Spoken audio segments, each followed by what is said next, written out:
Opa, pessoal, tudo bem? Aqui é o Gustavo Soares. Nosso papo agora é com Jackson Alves, também conhecido como Jack, falando direto de Curitiba. O Jack é um artista de lettering, calígrafo e type designer extremamente conhecido. Ele tem mais de 1 milhão de visualizações de projetos lá no Behance, tem mais de 6 mil assinantes no seu canal de YouTube e tem mais de 55 mil seguidores no Instagram. O cara é um fenômeno, além de ser um grande talento. O nosso papo vai ser sobre lettering, caligrafia e type design, não tanto sobre uma perspectiva de aprender a fazer, mas muito mais sobre uma perspectiva de aprender a usar, aprender a reconhecer o que é um bom lettering, o que é uma boa caligrafia, o que é uma boa fonte que envolve esses elementos desse contexto de lettering e caligrafia. Então, Jack, muito obrigado por ter aceito esse convite. É, Vou começar, cara, um pouco ali aonde você começa a se interessar pela caligrafia, pelo lettering, porque trajetória um pouco da sua carreira tem, eu acho que tem muita gente um pouco nessa, parecido, né? Você vinha de uma carreira de design gráfico, clássico, tradicional, Uhum. já há uns 8, 10 anos de carreira, e aí você acaba fazendo um workshop do Dado Queiroz e dali alguma coisa acontece. Fala um pouquinho de como foi esse momento de você ir fazer workshop e como é que a coisa se desenvolve depois. Beleza, beleza. Quero agradecer também o convite, pô, eu não podia ficar de fora com um convite desses aí e sabendo que vindo de vocês eu só podia esperar algo bacana, né? Mas enfim, falando desse início, cara, é, então eu comecei na vida do design no ano 2000. Eu trabalho desde 96 na área, mas 2000 foi quando eu entrei na faculdade mesmo, assim. E então eu comecei a me aprofundar mesmo, de mergulhar de cabeça nesse lance de tipografia foi em 2010, como você citou, principalmente depois de ter feito um curso, um workshop do Dado Queiroz. Aí. Mas é curioso que na minha turma de faculdade, né, cara, a galera que estudou comigo na faculdade, que inclusive o Dado é amigo da faculdade, tinha o Beto Jans, tinha o Anderson a Machil, enfim, era uma galerinha super interessada em tipografia, assim. Então a gente já discutia sobre isso na faculdade, embora eu não lembro ter aprendido muita coisa na faculdade sobre tipografia, mas eu lembro da galera estar nesse, pô, tipografia, era a época do David Carson, né, cara? Então Hum. a galera tava toda empolgada falando, eu lembro de eu ver uma coisa e achar que era bacana, mas eu lembro que eu não sabia exatamente por onde começar naquela época. Então, eu lembro que uma vez a gente foi para São Paulo, bicho, participar de um evento, o Dado Queiroz e o outro amigo, não lembro o nome agora. E a gente foi numa livraria Cultura, se não me engano, para comprar livro. E eu fui direto, cara, preciso comprar um livro de tipografia, pô, preciso de tipografia. Cara, e foi uma coisa bem besta, que eu comprei um livro que era Type Motion, porque eu vi as imagens, coisa bem idiota, vi as imagens do livro, assim, que tinha um monte de composição tipográfica, falei, cara, essa parada que eu quero saber, assim. E obviamente que não tinha nada, era só livro de referência, era imagem, né, como se fosse ver na internet, assim. E comprei, trouxe para casa, não adiantou nada, obviamente, e ficou nessa. Então eu fiquei, tinha esse interesse por tipografia, mas nunca tinha estudado a fundo. Quando chegou, essa história do workshop do dado foi o seguinte, então eu tinha 10 anos de carreira nessa, 10 anos que eu me considero que trabalho com design, assim, então coincide que muitos amigos meus que entraram no mundo do design gráfico e trabalharam em estúdios, em agências, etc., rolou uma crise dos 10 anos, assim, na maioria da galera, assim, tipo, uns 10 anos de carreira, pô, mas tô cansado, esse ritmo de agência é muito difícil, etc, etc. E eu tava bem nessa fase, cara, não sei, tava naquela agência, fui para essa, fui nesse estúdio, eu trabalhei ali, e já tá meio saco cheio, assim, tentando achar um foco em alguma coisa. E o Dado vinha trabalhando nessa história dele sempre curtiu type, sempre curtiu tipografia, ele vinha trabalhando nesse lance, investindo em lettering já acho que desde 2008, se não me engano. E quando chegou em 2009, no final de 2009, ele começou a dar esse curso chamado Letraria. E em 2010 ele divulgou que vinha dar um curso em Curitiba. E já fazia um tempo que eu não falava com o Dado pessoalmente, porque o Dado morava em Curitiba, mas foi embora para São Paulo, né, cara? Então, quando eu estava nessa crise, puta, o que que eu faço? O que que eu posso fazer dentro do design, né? Eu não queria sair da área, e tal, mas para não ficar nesse mesmo caminho do design gráfico convencional, eu vi essa divulgação do Dado, falando desse curso que ia dar, e falei, pô, aí tá uma coisa bacana, vou fazer esse curso aí. Mas foi engraçado porque eu fui fazer o curso dele mais com uma ideia de trocar ideia com ele do que exatamente. Porque o trabalho do Dado, para quem conhece, é um trabalho que tem muito lance de 3D, tal, um lance de luz e sombra, tal. Sim, Então, sim. o que chamava a atenção da galera mesmo era esse lance de luz e sombra que era feito no Photoshop. Não era tanto, mas é uma letra desenhada, saca? Era um lance, cara, como é que o cara faz aquela iluminação louca, tal. Eu lembro que pegou mesmo foi o lance do floreio na letra. Falei, cara, mas beleza, essa luz e sombra aí eu tô sacando, mas e aquela curva que você faz na letra que eu não conseguia fazer, né, cara? Tipo, e aquele floreio que não faz sentido quando desenha. Então, eu lembro que saí do curso dele com a cabeça borbulhando, assim. Falei, cara, que doideira, tem que aprender esse negócio. E nessa época eu já tinha, inclusive, em casa, já tinha comprado o Pensar com Tipos, já tinha comprado elementos do estilo tipográfico. Só que eu só tinha lido há uns 2 anos atrás, na época, né, em 2008, eu tinha lido Pensar com Tipos. Elementos eu nunca tinha lido, porque eu começava a ler e dava uma preguiça do cão. Mas depois que eu fiz o curso dele, eu falei, não, cara, agora eu tenho que ler mesmo esse negócio violentamente, assim. Daí foi quando eu li novamente o Pensar com Tipos e engatei na sequência elementos do estilo tipográfico, que foi, na minha história, o livro que mudou realmente o meu modo de ver da tipografia, assim. O Pensar com Tipos é um livro muito bom, mas o Elementos eu li de cabo a rabo. É engraçado que a maior parte da galera que eu falo, que trabalha na área, a maioria nunca leu esse livro inteiro. A galera usa como É consulta, né? referência, é um livro de É. consulta. É. Mas eu devorei o livro, eu li inteiro mesmo. E daí foi lendo esse livro que falei, cara, aí daí, lendo esse livro, deu vontade louca de fazer fontes. Falei, cara, tem que fazer uma fonte, nossa, tem que fazer uma fonte, cara, tem que entender essa parada tal. Enfim, eu li um monte de livro em 2010, cara, muito mesmo, assim, acho que uns 15 ou 20 livros, se não me engano.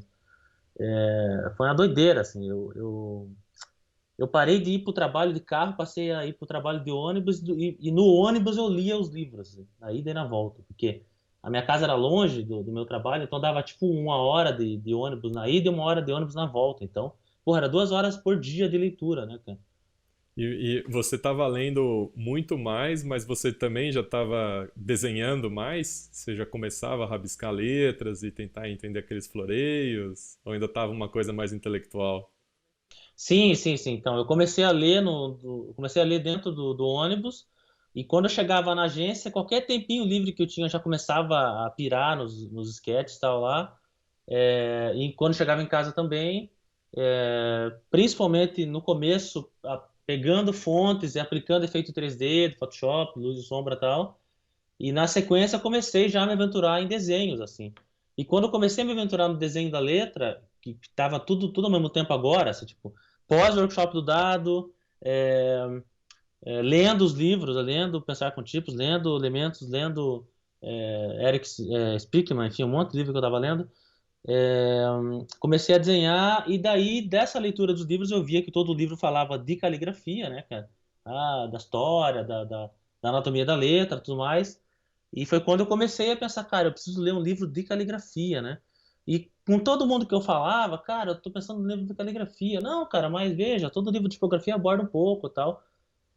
Mas eu acabei, não, cara, eu preciso aprender caligrafia, porque eu comecei a ver esse lance de floreio que vem na caligrafia e tal. E daí foi no final de 2010, já talvez, não lembro direito a data, mas eu já tinha feito bastante coisa, tinha produzido muita coisa de lettering, mais nessa pegada de luz e sombra, mais nessa linha do Dado Queiroz aí. E daí foi quando eu comecei, não, agora eu preciso da caligrafia. Eu comecei a pesquisar no Google, curso de caligrafia, etc. Apareceu algumas possibilidades em Curitiba que eu não me interessei muito, assim. E daí eu acabei achando nesse meio de tempo a Andréa Branco e o Cláudio Gil pela internet, pelo Facebook e tudo mais. E entrei em contato com eles e falei, pô, vocês não vêm para Curitiba? Eu tava nessa. Porque eu lembro quando o Dado deu o curso aqui, na mesma época a Andréa Branco veio para Curitiba e deu um curso de caligrafia aqui. E eu, nesses dois, optei pelo Dado, que era meu amigo, assim. Então, Na sequência, eu mandei e-mail para ela, pô, você veio para Curitiba, você não vai voltar para Curitiba? Mandei pro Claudio, pô, o polo não é Curitiba, né? Que a galera vem para cá lá de vez em quando, então. Ele falou, não, a gente, pô, não tenho programação, não tenho previsão, etc, etc. O curso só em São Paulo. Eu falei, pô, não posso para São Paulo nesse momento. Eu falei, então indica um livro. Foi quando eles me indicaram a Arte da Caligrafia.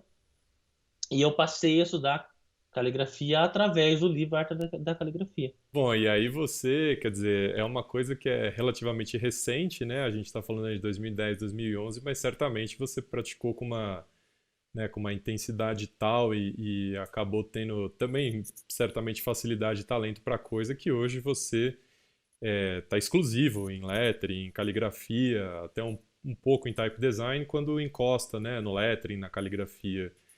E hoje você também faz muito forte esse papel de dar vários workshops, né? Você é um cara que tem uma presença digital muito forte nas redes, mas com cursos também. Então, seu canal de YouTube tem uma porção de vídeos e recursos.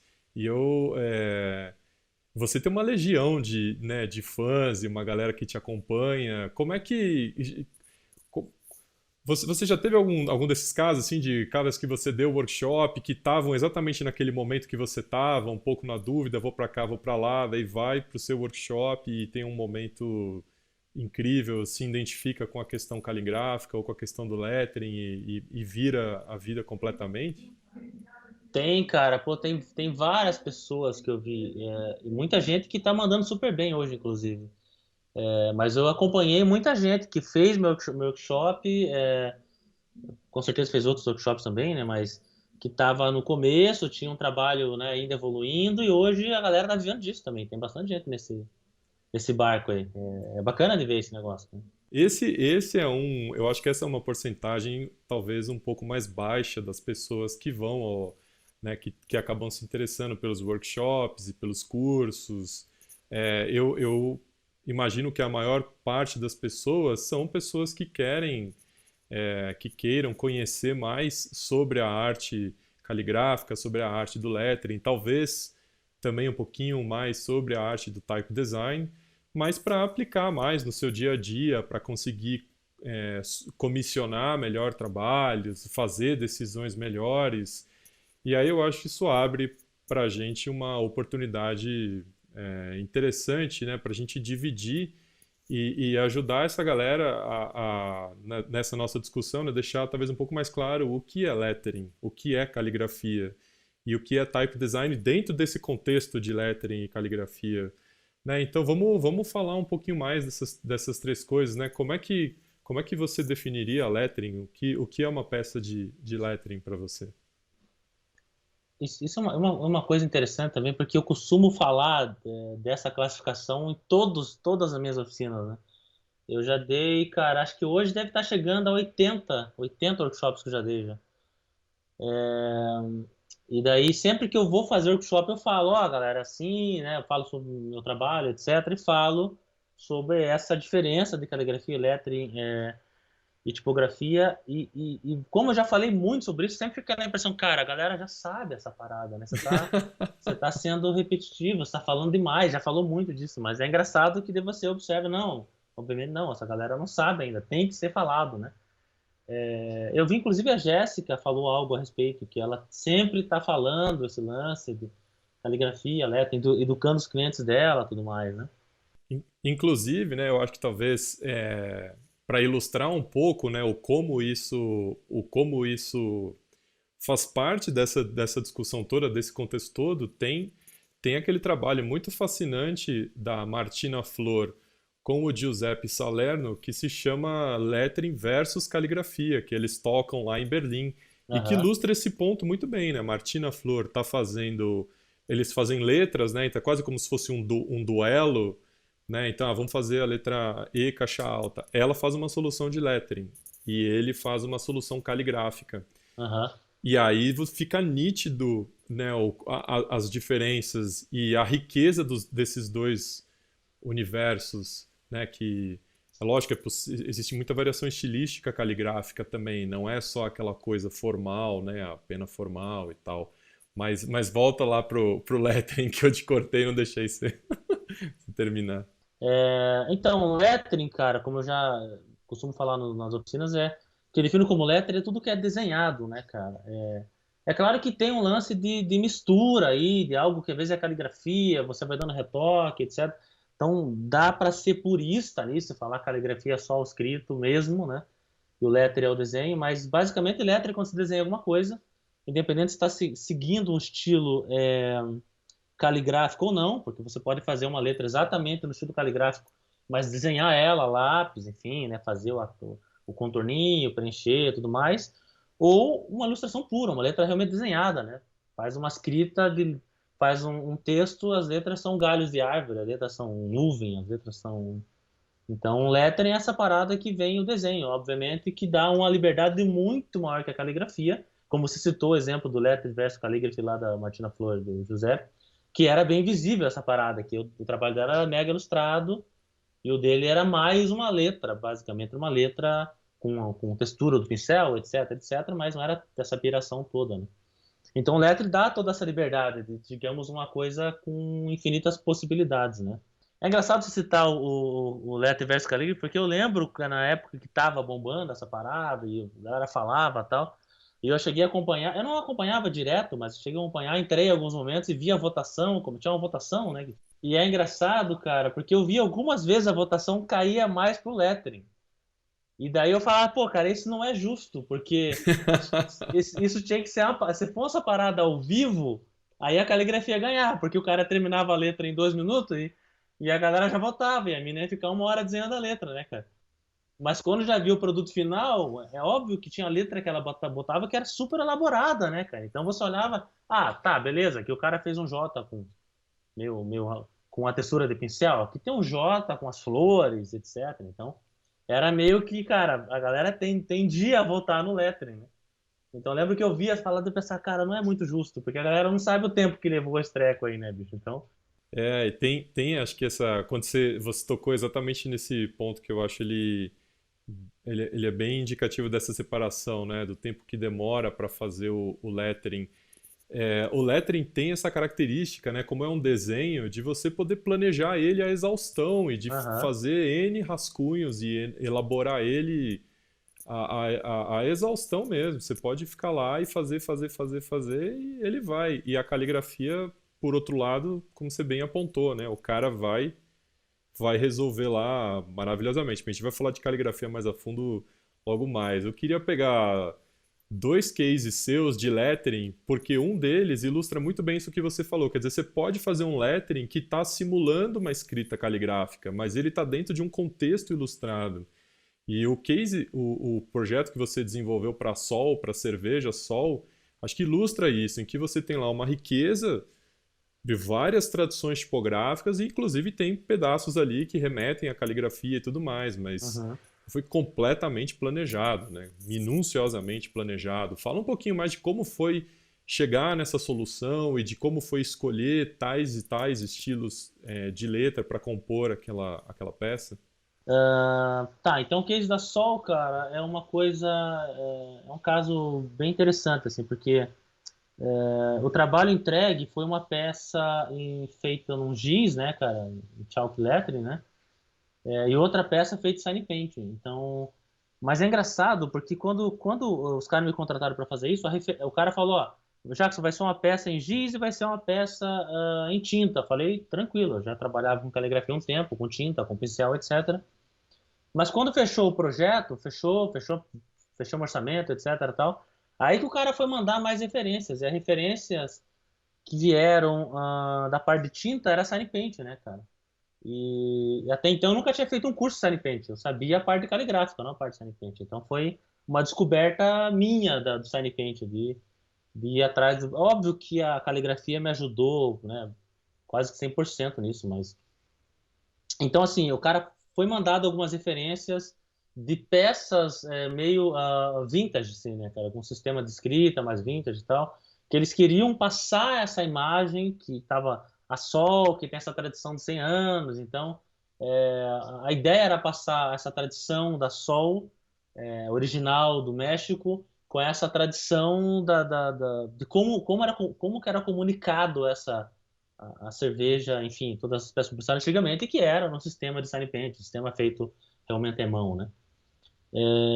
Mas então a gente definiu com base nessas ideias que eles passaram, mas foi bacana que o DA da campanha me deu total liberdade. Ele passou umas referências assim, mas eu olhei aquela referência, falei que essa aqui tá bacana, essa aqui não tá bacana, e foi desenhando. Mas foi feito inteiramente a lápis essa parada, foi 100% lettering mesmo, né? Até no vídeo mostra uma parte eu fazendo algo em caligrafia, que às vezes eu uso a caligrafia para tentar buscar um contraste, algo que vai ser mais rápido na caligrafia, mas a peça apresentada foi toda em lettering, toda a lápis, que foi feito esse lápis, foi passado para eles, aí foi revisado se estava dando leitura, porque tem a garrafa bem no meio do cartaz, né, cara? Então o texto fica sendo cortado pela garrafa a todo momento. Então o que tinha que ser feito para o lado esquerdo dar continuidade para o lado direito, então se estava dando leitura, não estava dando leitura. Então eu fazia uma versão, ia para a agência dava uma olhada lá, não. Então foi bacana que não teve pitaco do tipo, ah, não gostei daquela serifa, sabe? Tipo, Inclusive, esses trechos da solução de lettering em que você faz uma alusão à caligrafia, em que você decide por letras caligráficas, você também teve que planejar ele muito e desenhar ele, emular essa caligrafia nesse contexto de lettering, né? sim, sim, sim, justamente nada é caligrafia pura ali, nada é, ah, então sobrou um espaço aqui vou preencher caligraficamente. Não, tudo foi milimetricamente projetado para encaixar aqui, encaixar ali, etc. e tal. Então, aí foi emulado essa caligrafia e tal, mas bem projetado para casar naquele espaço, legibilidade, se seria aplicado sombra ou não, né? As cores seriam aplicadas, e até foi engraçado que eu tive que pontuar bem, ó, cara, precisa pontuar bem lá com o pessoal do grupo Heineken, que é quem é dono da Sol, né?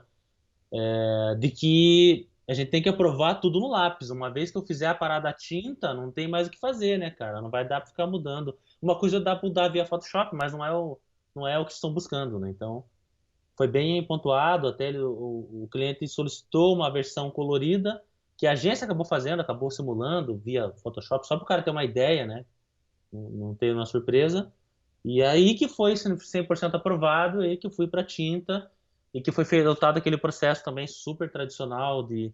é, O meu trabalho sempre é uma mistura de coisa tradicional com coisa nova, né, cara? Eu uso muita tecnologia, assim, mas tem coisa que não vale a pena. E a placa é algo que é muito pequeno para usar um projetor, assim, para passar a parada. Então eu acabei imprimindo na minha laser aqui, sei lá, umas 10, 12 folhas sulfite, assim, colei as folhas, passei um giz atrás do papel, botei em cima da placa e desenhei por cima, usei como sistema carbono. Que foi bem engraçado que em bem eu publiquei esse vídeo, uma enxurrada de gente perguntando, cara, que papel é aquele que você passa e fica branco? Eu falei, cara, é um papel normal, Se chama sulfite. chama-se sulfite e aquele efeito chama-se giz, né? Fazendo giz atrás. E é porque a galera sempre acha, cara, vai ser um cara comprou um papel da marca X, né, que É, custa é. 100 mil reais e tal. É por causa daquele papel que ele consegue fazer. Se não fosse aquele papel, ele não É, conseguiria. aquele papel que é o negócio, né, cara? Sem entrar nessa discussão de 50 mil perguntas, que pincel é esse que você tá usando, né? Agora, cara, recentemente eu publiquei um vídeo rapidinho, a gente pintando o mural do Madison lá, e eu tô mandando uma caligrafia, né, da assinatura falando assim, Otis Redding e tal. E as primeiras perguntas foram essa, cara, que tinta branca é aquela que fica tão perfeita? Que pincel é aquele? Falei, porra, bicho, pincel. E a tinta é a tinta acrílica de pintar a casa, bicho, que eu tô usando ali. Não tem nada demais na tinta. E aí a gente já passa, né, o que é de primeira. A gente já vai direto para caligrafia, que é de primeira. É lógico, muito treino, muita mão, mas é exatamente isso. Você toma partido do que acontece enquanto você desenha. E não tem volta, não tem vai, volta, vem, volta. E aí eu acho que tem duas ações que você fez parte que, ao meu ver, ilustram isso perfeitamente. Foi uma ação para Budweiser, em que vocês estavam lá ao vivo, né, caligrafando pôsteres, e uma um pouco parecida também no Lollapalooza, que vocês também estavam lá ao vivo caligrafando. Conta um pouco mais de como foi essa experiência, o que você tinha ao seu dispor de ferramenta, como você encontrava variações e como você curtia fazer esse projeto? Cara, falando de ação, Lollapalooza acho que foi o grande responsável dessa parada, porque foi o primeiro projeto primeiro trabalho de live action. Inclusive tem uma história bacana dentro do Lollapalooza que fala justamente dessa diferença de caligrafia e lettering, porque pro Lollapalooza eles chamaram a gente para fazer um mural grande de giz lá, tudo mais, que era lettering, né, cara, tudo lettering. E no meio do processo os caras foram tendo ideias no meio da conversa e falou assim: pô, Jack, a gente queria fazer também uma ação que a galera vá lá e daí peça um trecho da música e vocês façam um pôster em lettering para os caras levarem para casa, assim, tal, com um trecho da música, tal. E daí mandaram várias referências de imagens que eram lettering mesmo, né, cara? Daí eu vi e falei, cara, beleza, só que eu vou te explicar uma parada. Isso aí é uma ação de caligrafia, né? Porque se eu fizer uma ação dessa, veja, o cara vai lá e me passa cinco, sei lá, 10 palavras do trecho de uma música para ilustrar isso num pôster. E eles querem dar de brinde pra galera que vai no visita o stand da Skol, né, cara, da Ambev lá. E falei, beleza, só que é o seguinte, cara, eu vou levar tipo uma hora pra fazer uma composição dessa, ainda tipo a nível de lápis, né, no sketchzão ainda ali. Então acho que não vai ser viável você botar uma ação que vai levar um cartaz por hora pra fazer, né, cara. Então eu acho que essa ação que eles querem fazer é um caso específico de caligrafia. Daí eu lembro que eu montei uma apresentação para os caras e apresentei só. Pra você entender qual que é a diferença de letra e caligrafia. Letra é isso aqui, a referência que mandou pra gente é lettering, tá? Caligrafia, a vantagem da caligrafia é que vai ser feito rápido. A gente vai fazer, em vez de demorar uma hora no pôster, vou levar 2 minutos, 5 minutos para fazer esse pôster. Então tem essa velocidade muito maior para fazer em caligrafia, mas vai ter essa desvantagem aqui, que é a limitação da ferramenta, né? Então, esse estilo que você passou aqui, A, B, C, aqui, ó, tá fazendo um estilo de letra que eu não faço em caligrafia, né? O cara, tipo, lembra com a referência que o cara tinha mandado, era tipo uma Didone, assim, saca? Tipo, eu falei, isso aqui não faz em caligrafia, isso aqui eu vou levar um tempo a desenhar. Então, eu vou fazer em caligrafia, vai ser essa velocidade e tem essas referências que você pode entender. Aí os caras viram, não, cara, tá tranquilo. Daí eles entenderam qual que era a lógica. Então, daí a gente mudou, então. Então, essa ação que você está falando, então, é isso aqui é caligrafia. E foi quando eu tive que acionar, então, uma galera da caligrafia, porque do criativo só eu que faço caligrafia, né? O pessoal sabe, é claro, a base da caligrafia, mas eu que sou dedicado em caligrafia ali, então a gente acabou acionando uma galera, que foi o Cláudio Gil, foi, enfim, o Menga e uma galera que eu chamei de maior parte de São Paulo, para poder ajudar na ação, para entrar essa galera da caligrafia e fazer essa ação realmente do pôster. E foi realmente um volume gigantesco, a gente foi em 6 calígrafos, e eu lembro que o Menga fez uma contagem, cara, alguma coisa de, sei lá, cada calígrafo fez tipo 100 cartazes por dia, assim, uma coisa desse. E você tinha junto com você algumas penas diferentes, pincel, pena, ou você estava muito focado numa ferramenta só e variações em uma ferramenta só e resolveu tudo? Não, a gente tinha várias canetas e vários formatos, vários tamanhos. Tinha ponta quadrada, larga, grande, tinha pincel, tinha, cara, muita coisa, assim. Então, conforme o volume de texto que vinha, fala, cara, essa letra vai ter que ser menor, então vou ter que trabalhar com isso aqui, vou trabalhar com aquele pincel. Então, conforme estava muito corrido, puta, não vai rolar um pincel com nanquim que vai demorar para secar. Então, a gente variou bastante de ferramenta, assim. E aí no extremo da produtividade, né, e da agilidade, a gente tem type design, né? A gente tem fontes que vão dar conta de você resolver essa parada inteira em questão de segundos se você escolher uma boa fonte. Sem dúvida. E é impressionante notar o quanto nesses últimos anos, talvez a gente esteja falando aí de 5, 10 anos, Uhum. em que a produção de fontes que remetem a lettering e que remetem a caligrafia explodiu, né? Foi um boom, assim, um negócio super impressionante, emulando essas várias traduções, brush, pena. Aham. E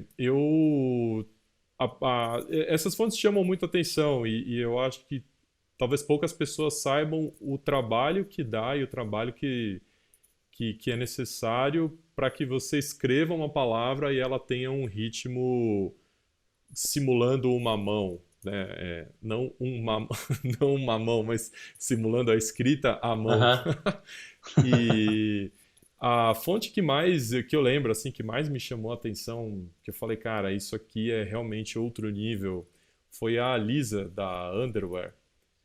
E na nossa pesquisa aqui para levantar o papo da entrevista, eu fui revisitar ela e os caras, assim, eles fizeram um app para usar a fonte tão complexa que é a fonte. Você chegou a. Você estava a par desse lançamento? Porque é super recente o app, né? Cara, na época do lançamento, eu não sei se acompanhei muito isso, mas eu já tinha visto a Lisa e eu também revisitei lá o site dos caras, vi o app e tudo mais.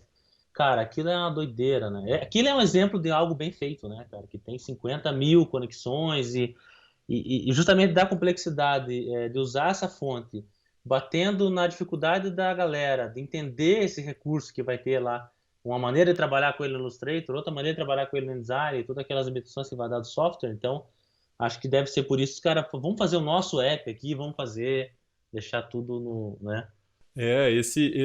Olhando o porquê de se fazer um app para você usar uma fonte, para mim fica nítido que eles estão tentando resolver para o usuário um super problema das interfaces dos programas. Existe Aham, uma limitação séria de recursos para quem usa Photoshop, que deve ser o principal consumidor de fontes script, fontes estilo lettering, que está ali no Photoshop tentando fazer o seu uso e está super limitado a acessar esses recursos OpenType que a fonte vai oferecer. O Illustrator já tem um suporte mais interessante, mas também ainda sombrio, né, o que está ligado por default, o que não está ligado. É difícil saber com aqueles iconezinhos que estão lá embaixo. Também não tem acesso a tudo, a não ser uhum, pela paleta de glyphs, que aí são poucos que vão encarar a paleta de glyphs, e o InDesign, que é o que te dá as opções ainda de uma maneira um pouco mais amigável. Mesmo assim não é tão amigável, porque é o menu, é o submenu do submenu que vai te dar aquelas opções. Então o trabalho dos caras é tão grande de deixar a coisa inteligente para que a própria fonte tome as decisões, mas ao mesmo tempo isso restringe a eficácia da fonte. Aí eles vão lá e fazem o app que eu acredito tenta resolver todos esses problemas, inclusive para quem vai para usar, né, a Lisa na internet, que putz, aí é outro universo de complexidade. Qual é o navegador? Já suporta aquela feature, né, aquela sintaxe uhum. do CSS, sim ou não? Enfim, é uma maluquice. Agora, esse universo de fontes, tanto que a gente falou de caligrafia, né, as que remetem a caligrafia, as que remetem a brush, a gente consegue olhar eles e falar, nossa, existe um universo incrível de estilos e apesar de que parece um pouco empastelados, você vai num software, num programa de busca de fontes e põe lá handwriting, ou qualquer coisa que remeta, né, ao calígrafo escrito à mão, vem aquela enxurrada de sei lá quantas milhares de fontes em que você olha e fica até difícil de ver as diferenças. Uhum. Mas tem um vídeo seu que você fala de diferenças estilísticas especificamente de pincel, de brush, e que eu acho fascinante, porque já é uma coisa um pouquinho mais desenvolvida, né? O cara, pô, beleza, eu quero aquele estilo de escrita, e dentro daquela ferramenta ainda existem muitas variações. Aquele vídeo eu acho ele muito didático, ilustrativo, e ele me leva para um projeto recente que você fez, que você, você resolve, em conjunto com a agência que te contratou, você resolve 13 rótulos de vinho, especificamente com estilos caligráficos e estilos de lettering, enfim, dessas ferramentas. Aham. Fala um pouco mais desse projeto, porque ele ilustra muito bem todos esses pontos. Ali você tem um pouco de type design, lettering digital e muito de caligrafia, explorando variações estilísticas para entregar um rótulo específico. Então, cara, aquele projeto, tenho tido sorte nos projetos que me aparecem aí. Muita coisa bacana, cara, de trabalhar e até bacana depois de trocar ideia sobre isso, assim. E esse do vinho foi um lance, assim, que foi um projeto que apareceu, cara. De repente o cara mandou um e-mail e eu fui levantar esse valor, enfim, né? Foi. E eu achei que não ia aprovar, assim.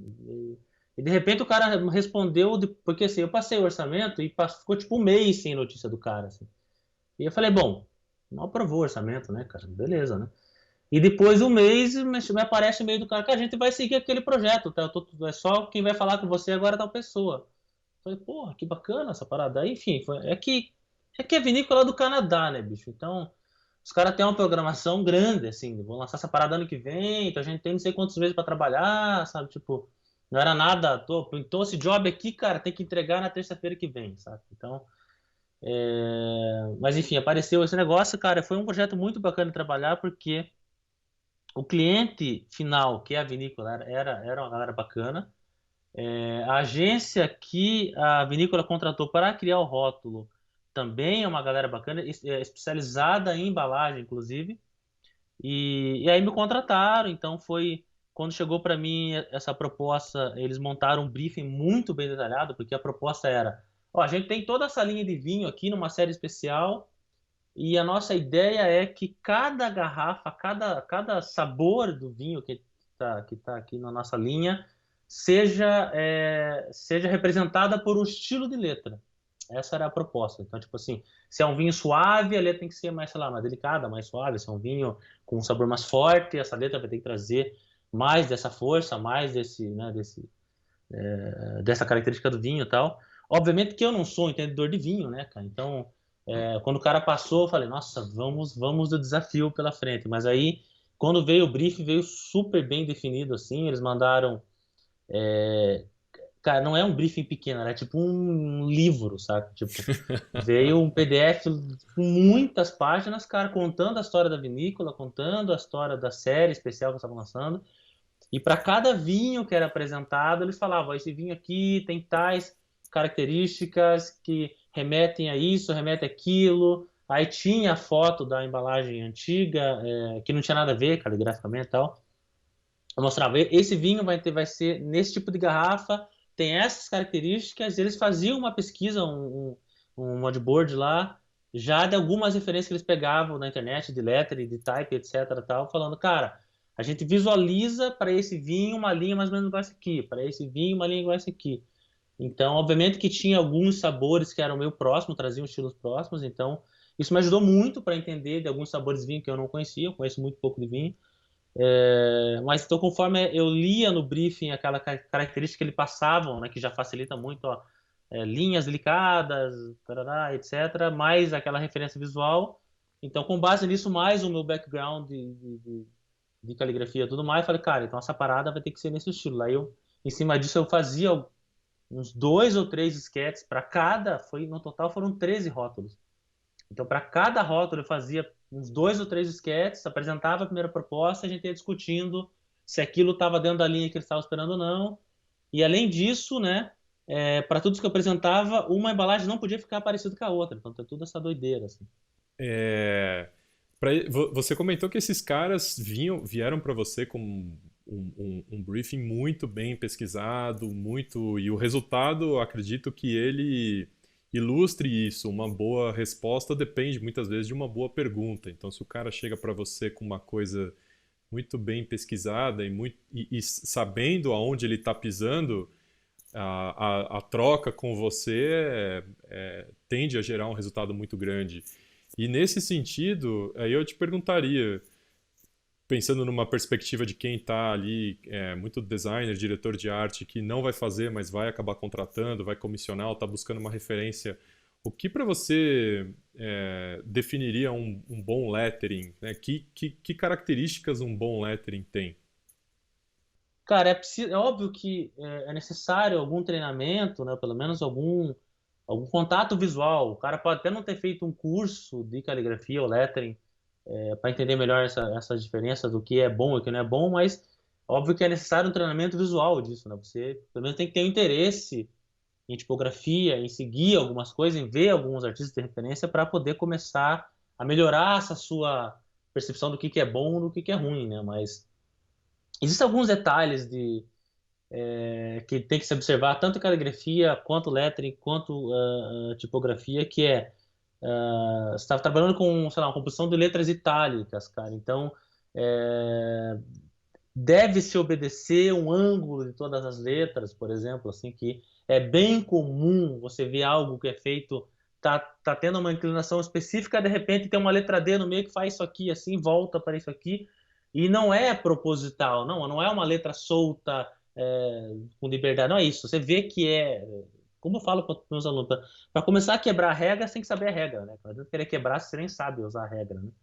Então se você começar a observar bem, e isso vai de um outro princípio, cara, que é onde você busca as fontes, né? Tipo, a galera busca muito referência só, né? Botei no Instagram aqui, né, cara, hand lettering e apareceu esse cara com, sei lá, 30 mil seguidores e, puta, o cara deve ser bom, sabe? Então, tem 200 comentários no post dele, tem 5 mil likes no post do cara ou da menina, etc.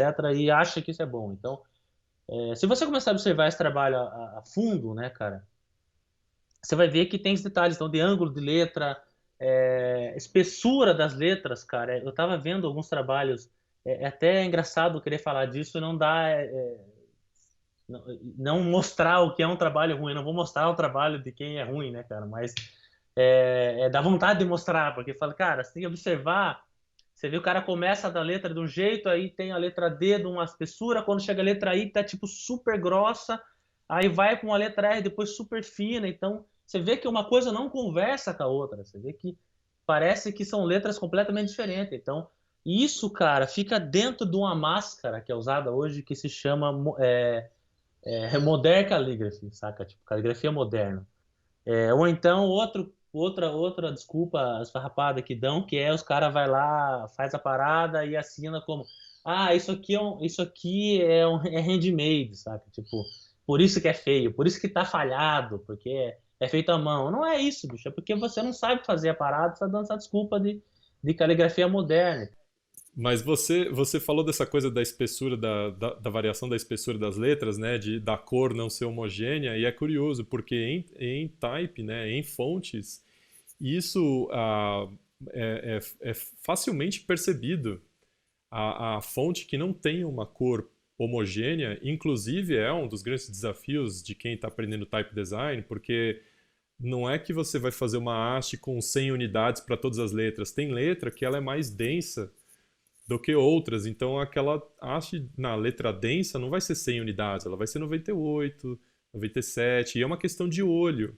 Mas essa alternância de cor que faz uma letra vir para cima, outra vir para baixo, que é o que você pontuou é, nas espessuras, é uma coisa que em type, eu acho que em type é mais fácil de perceber do que lettering, porque no lettering geralmente tem um contexto todo, tem cor, tem angulação, tem sombra, tem luz, tem outros floreios, tem uma série de coisas que dá às vezes uma mascarada ali naquela inconsistência, quando ela não é proposital, quando ela não é uma quebra de regras, né? E mas a gente falou aí, né, dessa questão do lettering, desses pontos. O que eu não sei se em caligrafia você pontuaria alguma coisa diferente, que você fala, cara, em caligrafia, uma boa caligrafia tem essas características. Fique atento a isso.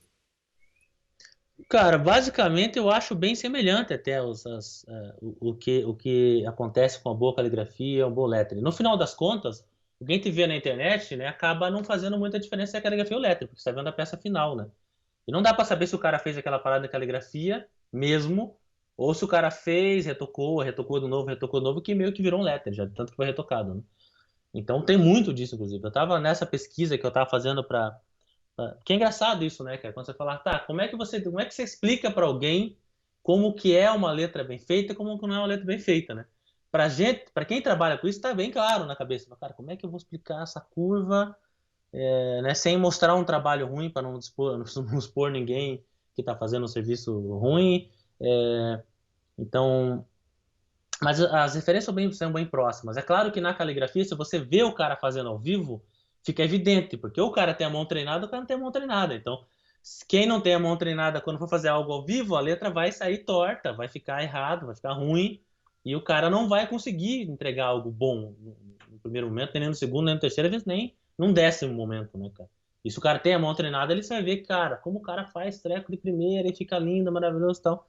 Agora, se você vê esse negócio ao vivo, fica mais difícil de ver, mas entra nesse mesmo princípio, porque o cara costuma errar muito numa caligrafia que, para quem está começando, costuma se errar muito o ângulo da letra, costuma se errar muito o contraste da letra, que é a história do traço fino e traço grosso, o cara não sabe onde que o traço deve ser fino, onde que o traço deve ser grosso, o cara rotaciona a caneta numa hora que não é para rotacionar, e quebra de curva, né?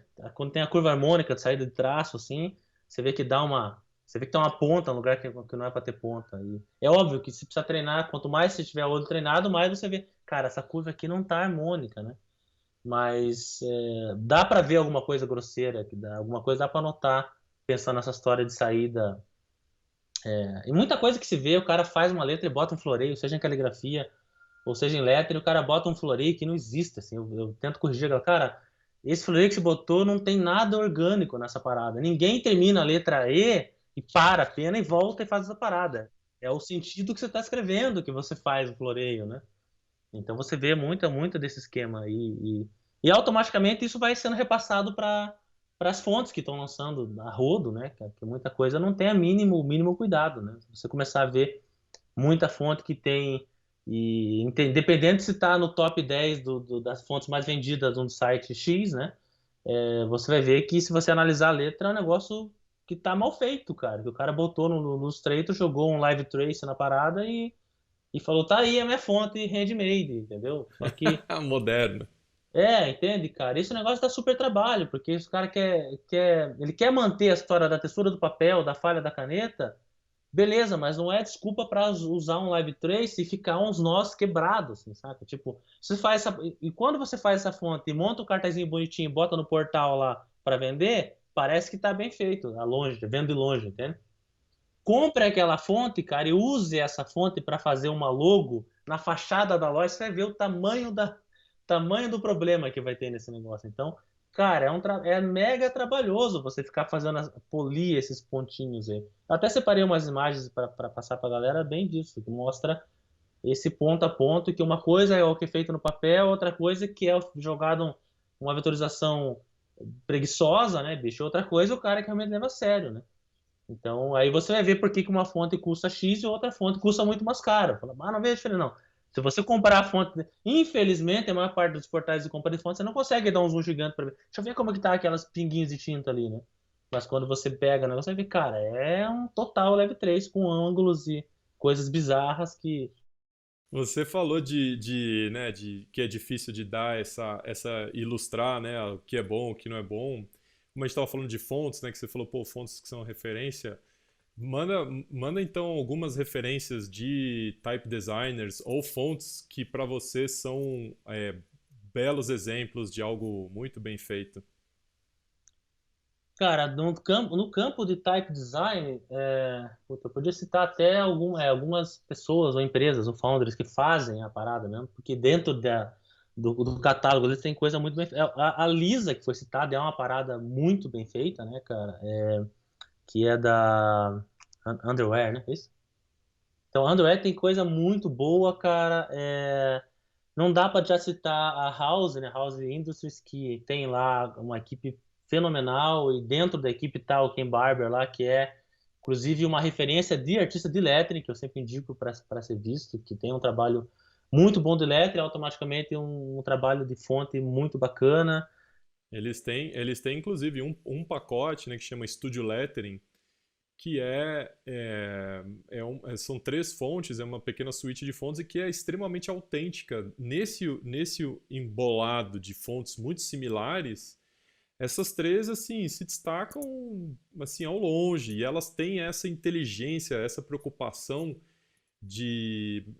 a House é uma referência muito forte para tudo que fazem, mas elas têm não só essa preocupação das conexões, como você vê que é uma coisa que não tenta ser uma simulação do feito à mão, ela não tenta imitar ou enganar a pessoa que está olhando e falar, isso aqui foi feito à mão, mas ela interpreta as qualidades do feito à mão e coloca numa coisa propositadamente digital, ou seja, você vê que é uma fonte, você vê que é uma coisa de máquina, mas ela tem a inteligência do feito à mão, inclusive coisas de localização, de línguas. Então ela tem variações de acento, e dependendo de qual língua, qual é o dicionário, né, que está sendo usado para aquela peça, vai ter um caractere alternativo que vai ser carregado automaticamente. Né? Esse pack deles é maravilhoso, maravilhoso. Eles são uma super referência. E nessa onda de caras que são super, super referência, talvez até um pouco não tão pop por conta das redes sociais, de caligrafia, quem você sugeriria como nomes fortes aí a serem conhecidos ou estudados mais a fundo? Cara, tem uma lista gigantesca de calígrafos, né, cara? Porque essa é uma arte milenar, né, cara, que eu poderia citar. Mas falando dos nomes que eu sou mais próximo, de pessoas que me influenciaram de alguma maneira, ou que eu já conheci pessoalmente, o próprio. Isso eu não conheci pessoalmente, mas pode começar falando do Zapf, né, cara, do Hermann Zapf, né? Que é uma lenda, né, tanto da caligrafia, enfim, da tipografia e tal. E justamente, cara, a galera nova às vezes nunca ouviu falar do cara, sabe? Tipo, tem Zap, Herman Zap, o que que esse cara fez, né? Tipo, então, quem que é esse maluco? Não, mas, cara, o cara não tem um Instagram, bicho, o cara não tem um Facebook, né? Se o cara não tem um Instagram, um Facebook, ou não tá no Snapchat, o cara não existe, saca? Tipo, então, mas ainda dentro dessa turma, cara, pô, tem o John Stevens. O John Stevens, acho que desse meio é o que anda mais investindo nesse princípio. Ele acabou de atualizar o site dele. O John Stevens, eu acabei de fazer um curso com ele nessa viagem que eu estava agora. Fiquei um mês nos Estados Unidos. Eu fiz um retiro caligráfico com ele de uma semana, que é um curso fenomenal que eles fazem num campo chamado Tyrrell, né? Que é esse retiro caligráfico. Mas o John atualizou o site dele, até tá no Facebook, agora recentemente entrou no Instagram e tá no Behance, sabe, dá orgulho, assim, pô, o cara tá realmente colocando a cara na mídia social aí, porque é importante essa parada, cara. Mas o próprio o John Stevens é um cara que começou caligrafia na década de 70, entende? Tipo, que é amigo do Carl Ross, que é um cara que eu conheci na Califórnia, que também é um cara que eu conversei com ele pessoalmente e falei, cara, Carl, quando você começou a fazer caligrafia? Ah, eu comecei em 74. Eu falei, porra, bicho, eu nasci em 77, né, cara? Tipo, quando eu nasci, o cara já tinha um tempo fazendo caligrafia, entendeu? Quando eu nasci, bicho, o Carl Ross já tinha mais prática de caligrafia do que muita gente hoje que tem milhares de seguidores no Instagram, entende? Então, mas o próprio Carl Ross é um cara que não tem só tem um Facebook pessoal, entende? Não tem Instagram, não tem site. É difícil garimpar uma coisa do cara online, assim. O John Stevens é um cara que tem alguma coisa, tá investindo bastante.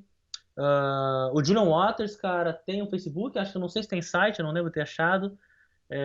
Tem a mãe do Julian, que é a Sheila, que também tem livros, etc., mas também só tá com a conta no Facebook básica, conta pessoal ali, que mal tem coisas de caligrafia assim. Dessa galera, quem se destacou e quem eu me esperei muito no começo foi o Luca Barcelona, né? Porque o Luca Barcelona é um cara que tinha um site, divulgava vídeo, e você via o cara fazer aquela parada no vídeo, e você ficava encantado. Então foi um cara que eu segui bastante, já tive aula com ele, inclusive, ele já veio pro Brasil aqui 2 vezes.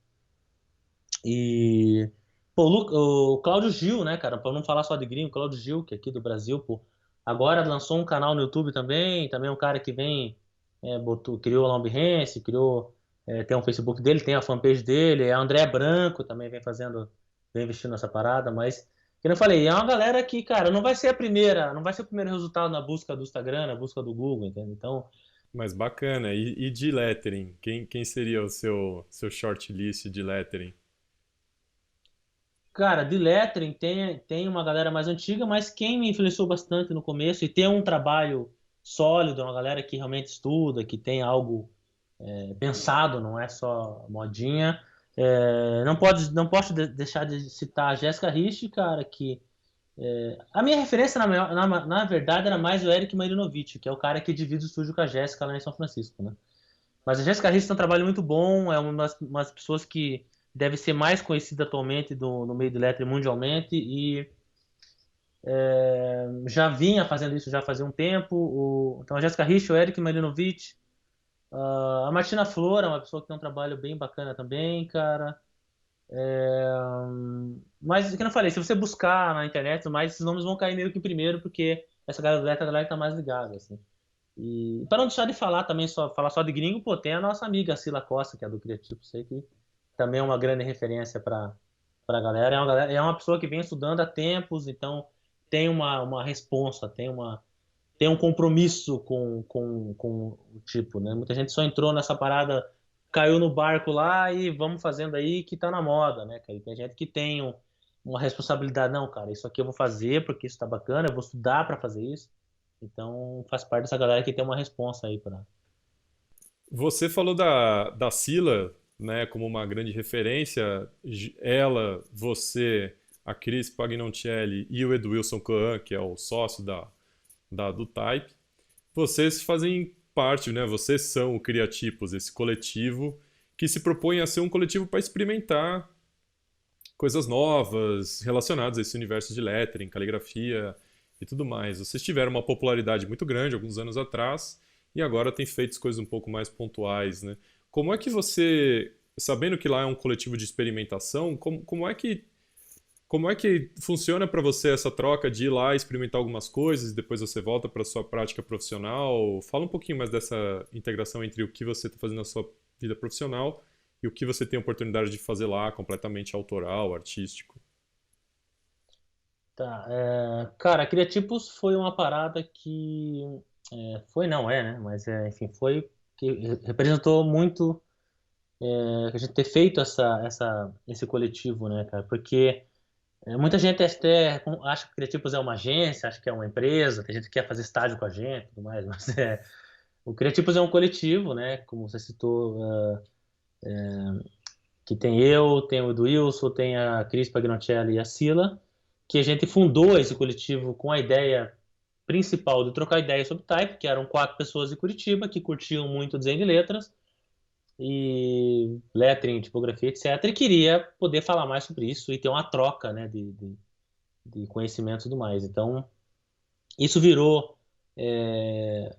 como o Dilson brinca, virou o nosso chat no Facebook, né, que conversa diariamente, e que também ajudou muito a gente pelo fato de que, cara, nós 4 trabalhamos sozinhos, né? Nós 4 trabalhamos em casa, tipo, enfim, no estúdio, enfim, mas todo mundo trabalha sozinho. Ninguém trabalha dentro de um estúdio, de uma agência, etc., onde você costuma ter a criação da agência, que você tem do seu lado um cara que pode mandar muito bem em Photoshop, um cara que manda muito bem, você tem essa troca, né, cara? Então, você trabalha em casa, você não tem troca, é só você. Então, o Criativo ajudou também nesse ponto que pelo chat a gente era alguém para conversar sobre um assunto e pedir palpite, né? E mandar, galera, tô trabalhando nessa peça aqui, o que que você acha? Ter um feedback. Então, a galera que entende e é interessado nessa parada. Então, a gente começou, no começo veio muito trabalho, porque a gente começou fazendo algo dentro dessa história de trabalhar com lettering, vem tinta, vem giz, é um monte de coisa, né? Mas veio nessa moda do giz, né, cara? De puta, quero fazer um negócio em giz e assim, giz, em giz. Então a gente começou fazendo muita coisa em giz. A Cris, antes de fundar o Criatipos, a Cris já vinha fazendo algo em giz. A gente começou o Criatipos, aí começou a vir muita encomenda vamos fazer, quero mural de giz, quero não sei quem giz. Então, no começo a gente fez uma coisa assim, mas depois não era o meu interesse de trabalhar com isso, não era o interesse da Sila, nem do Wilson, enfim. Então, quem assumiu 100% esse lance do Chalk Letter, do trabalho de giz, foi a Cris, que hoje dá, inclusive, vários cursos vários workshops de arte em giz aí pelo Brasil, né, cara? E a gente acabou mudando o foco do Criatipos, não mudando o foco, mas de repente voltando até a essência, pode ser, que é não ficar pegando projeto comercial e seguindo só a moda. É justamente a história da experimentação, então a gente discutir técnicas dentro da caligrafia, dentro do lettering, dentro da tipografia, referências, etc. E nessa de fazer esses experimentos. A gente até recentemente fez alguma coisa em serigrafia, o Du foi lá, comprou um monte de coisa de serigrafia, então a gente acabou fazendo as camisetas e testando tudo mais. Mas são só testes, né, cara? Experimentações que a gente não. A ideia é justamente essa, não ficar bloqueado em um estilo. Se vier amanhã alguém com uma ideia de recortar a letra, sei lá, em papelão, a gente vai fazer essa parada. E isso fatalmente ajuda um background, mesmo que não use isso imediatamente na nossa carreira solo, né, cara? mas ajuda a abrir a cabeça para esses detalhes, implementações e possibilidades, e de repente até apresentar uma possibilidade nova para um cliente que vem aparecer, né? Então, Você comentou comigo que uma busca sua aí nessa área um pouco de experimentação seria começar a explorar um pouco mais essa questão caligráfica na pintura nessa escala maior, nessa escala de parede, né? Como é que você está planejando isso? É uma coisa que também você vai deixar, vai acontecer? Ou você está aí já fazendo um estoquezinho de baldes de tinta especial, tinta mágica, com pincéis mágicos? eu comprei nessa viagem para os Estados Unidos agora umas tintas especiais e pincéis especiais que faz sozinho, né? Já vem com uma pilhinha ali, você bota aí. Não, cara, eu tenho muito interesse nisso. É engraçado porque a gente começou fazendo os trabalhos do Criativo já eram murais, né, cara? E o primeiro trabalho do Criativo já era um mural, era interno, né? Mas era uma coisa feita em tinta. E a gente acabou engatando na sequência uns outros trabalhos. A gente fez, eu e a Sila, a Cris e a Sila pintaram um mural no Brooklyn. Eu e a Sila pintamos um mural na Filadélfia em 2014. A gente acabou pintando uma rua aqui em Curitiba, por uma ação para a Bienal do Design e tudo mais, que foi um letre gigantesco no asfalto, bem na via do ônibus aqui do Curitiba e tal. É, mas eu tenho muito interesse nisso. Eu tenho mais essa interesse em trabalhar com algo mais letre. Meu trabalho é muito letre e caligrafia, né? Caligrafia e lettering, lettering baseado na caligrafia. Então, que confundem muita galera achando que eu sou só calígrafo. Eu falo, não, eu trabalho com lettering. Não, já que você é calígrafo. Não, cara, eu sou artista de lettering e de caligrafia. Eu trabalho com os dois. É que o meu trabalho de lettering é inspirado na caligrafia, mas não significa que tudo que eu faço é caligrafia, né? Mas eu tenho essa ideia de misturar mais caligrafia em escala grande, assim, que é algo que o Claudio já faz bem, inclusive. E eu vejo muita gente fazendo por aí. E esse negócio, a gente acabou pintando mural lá em Metz, então, pelo Criatipos, que foi a Sila. A maior parte do mural é lettering, sem dúvida. Tem uma caligrafia que eu mandei no final, só assinando o nome do cara lá. Mas o meu trabalho solo, eu tô querendo entrar cada vez mais nessa pegada de trabalhar com grande escala, que, cara, eu sempre pratico caligrafia em pé, que é a caligrafia na vertical, sabe? Então, pegar uma parede limpa e fazer isso é uma coisa que me interessa bastante, sim. Eu tô com alguns projetos, inclusive, engavetados, de fazer alguns projetos em parceria com grafiteiros, inclusive, para misturar grafite com caligrafia, que é uma coisa que eu acho impressionante, assim. E eu conheço muita gente do grafite que é interessada em caligrafia, eu curto grafite também, então tem alguma ideia de trabalhar com isso? Não tem nada feito ainda, mas tem muita coisa já conversado para ser feito, esperando esse espaço na agenda para conseguir fazer o muro aí e tal. Alguns projetos internos também, inclusive, de trabalhar com pintura interna, coisa mais a parte da arquitetura e tal.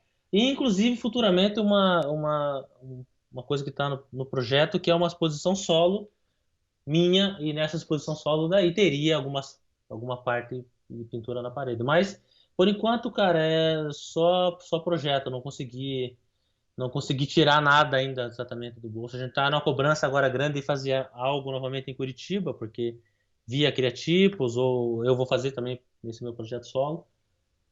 Porque já tem uma galera reclamando que ele faz mais coisa fora do que em Curitiba ainda. Mais coisa fora do Brasil do que no Brasil. Mas é que quando pinta a oportunidade, rola que quando tá fora a gente tá com o tempo livre, né? Tipo, eu não viajo para os Estados Unidos com um projeto para entregar, entendeu? Então, acaba, pô, sobrou 3 dias, né?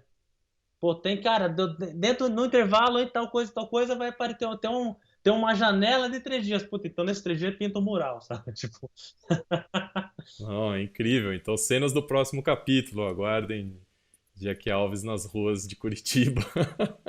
é o projeto.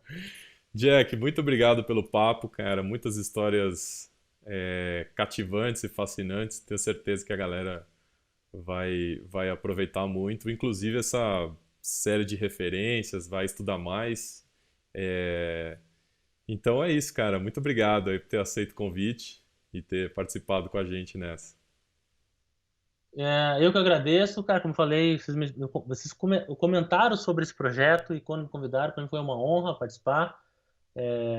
Vocês fazem parte dessa galera aqui que eu sei quando vai fazer algo decente, é a galera que que compartilha com toda a comunidade a paixão pelas letras, né, cara? Seja na fonte, seja na caligrafia, seja no lettering, mas compartilha essa paixão pelas letras. E quem compartilha essa paixão realmente é quem tem respeito pelas letras, né? Então, você vai fazer algo com a letra, eu vou respeitar esse princípio, fazer algo bem feito. Então, não podia deixar de participar, foi uma honra, eu que agradeço o convite. E espero que com essa conversa a gente possa inspirar mais pessoas e para entrar nessa comunidade, não na comunidade da moda, da letra, mas na comunidade realmente da paixão e do respeito pela essa arte seja qualquer desses meios, mas de se expressar através das letras, que é uma coisa incrível. Sim, beleza. Valeu, Jack. Valeu? Valeu. Obrigado para todo mundo aí.